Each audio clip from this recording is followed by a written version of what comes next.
बहुत सोच समझ के एक रणनीति के तहत इस राष्ट्र की आत्मा को कैसे मारा जाए, इस राष्ट्र की परंपराओं को, आस्थाओं को बहुत सोच समझ के कुचला गया है। इसलिए राष्ट्र जो है वो खतरे में है। राम मंदिर राष्ट्र का मामला था, देश का मामला नहीं था। उस मंदिर का बनना इस राष्ट्र की हजारों साल पुरानी परंपराओं की स्थापना थी कि अपनी आस्थाएं अगर रहेंगी तभी राष्ट्र रहेगा।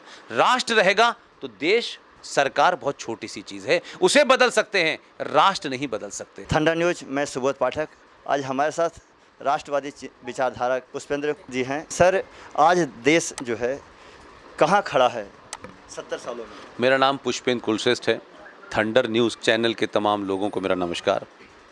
देश सुरक्षित हाथों में है, देश की सीमाएं सुरक्षित हैं, देश के तमाम इंस्टीट्यूशन सुरक्षित हैं, लेकिन पिछले कई सौ सालों से और आज़ादी के बाद से बहुत सोच समझ के एक रणनीति के तहत इस राष्ट्र की आत्मा को कैसे मारा जाए, इस राष्ट्र की परंपराओं को, आस्थाओं को, मान्यताओं को बहुत सोच समझ के कुचला गया है।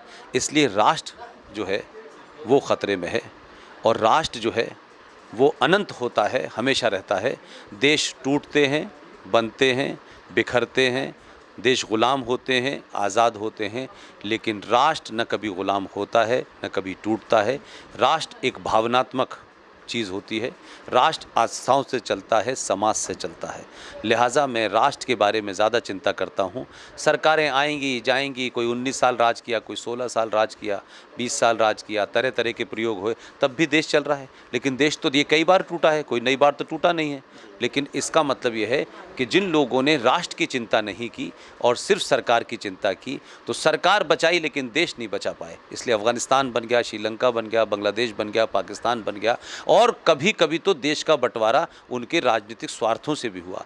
लिहाजा आज जो सरकार में लोग हैं उसमें से सिर्फ 2 लोगों को के अलावा मैं बाकी को नहीं जानता, न जानना चाहता, क्योंकि उन्हें मैंने 25 साल पास से देखा है। 2 लोगों की जो ताकत है, जो 2 लोगों की सोच है, जिस तरीके से जिन हालातों में वो इस देश को चला रहे हैं, वो राष्ट्र को मजबूत कर रहे हैं। इसलिए देश सुरक्षित है। राष्ट्र को जो मजबूत करेगा वो अपने आप देश सुरक्षित करेगा। अभी आप जो आप लोगों से मिलने के लिए आए थे, उन्होंने से आपने कहा कि शेर को पैदा करो, शेर का चयन करिए।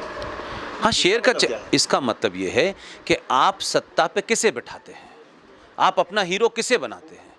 आप फिल्मों में जब जाते हैं और एक आदमी 7 लोगों को मारता है तो ताली क्यों बजाते हैं? किसी कायर पे ताली बजाई है आपने, वो आपकी भावनाओं का प्रकटीकरण है ना। इसलिए बहादुर को चुनिए। बहादुर का मतलब यह है कि आपको ये पता हो कि यह आदमी 5,000 रुपये की नौकरी इसकी हुआ करती थी, लेकिन 5 साल के बाद वो कौन सा ऐसा उसने राज निकाला कि वो कई करोड़ रुपया उसके पास आता है, बड़े मकान बन जाते हैं। वो अपने स्वार्थ के लिए तो सब कुछ करता है, लेकिन उससे पूछो कि तुमने 5 साल में राष्ट्र के लिए क्या काम किया।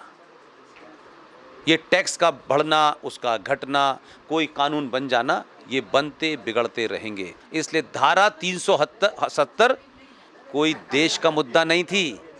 35A से देश का मुद्दा नहीं थी, 35A से राष्ट्र टूट रहा था।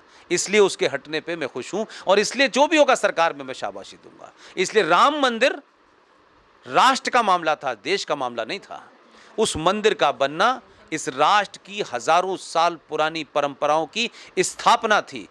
दुख है कि हमारा समाज कायर और लालची और भोगी हो गया है। इसलिए हमारे मंदिरों का खंडित होना हमारे समाज की कायरता है। ये मैं नहीं कह रहा कि दूसरों के जो है आप पूजा स्थल तोड़ो, लेकिन आप अपने पूजा स्थलों को नहीं संभाल पा रहे हैं। इसका मतलब है कि लालच और स्वार्थ आपने अपनी आस्थाओं और परंपराओं से ऊपर रखा है। मेरा सिर्फ इतना कहना है कि अपनी आस्थाएं अगर रहेंगी तभी राष्ट्र रहेगा।